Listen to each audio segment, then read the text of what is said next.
une affaire qui fait grand bruit. Au Québec, le nombre de visas accordés aux étudiants d'Afrique francophone est en chute libre depuis plusieurs années.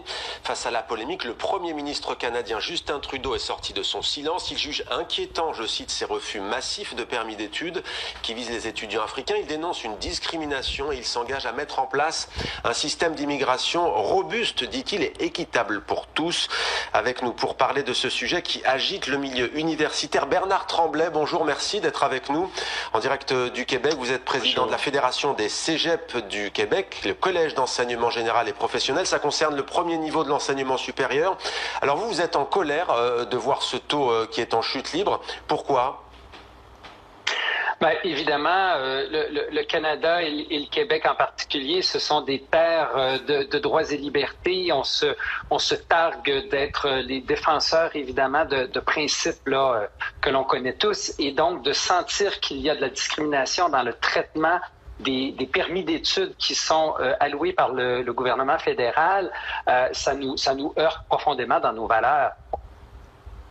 Vous dites par le gouvernement fédéral, mais pourtant ce taux de refus est passé de 36% en 2017 à 61% en 2020, et il est nettement supérieur, ce taux d'échec, si l'on peut dire, en tout cas d'acceptation, par rapport aux autres provinces canadiennes.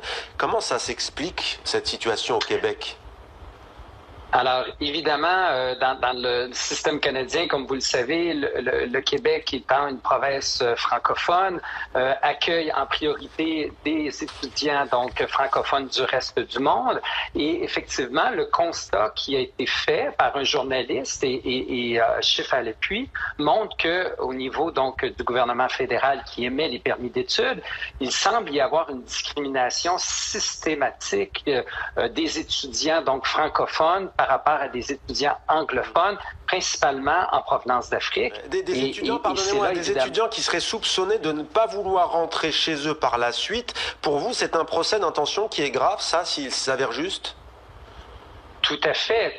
Surtout à une époque où, évidemment, on souhaite que des étudiants viennent se former au Québec et puissent retourner dans leur pays selon leur goût et leurs besoins, mais qu'en même temps, un certain nombre de ces étudiants-là puissent souhaiter s'ancrer au Québec et demeurer, alors que le Québec a tant besoin de main-d'œuvre qualifiée. Alors donc, de refuser à l'entrée des étudiants sous prétexte qu'ils pourraient ne pas vouloir quitter, ça nous semble un non-sens, puisque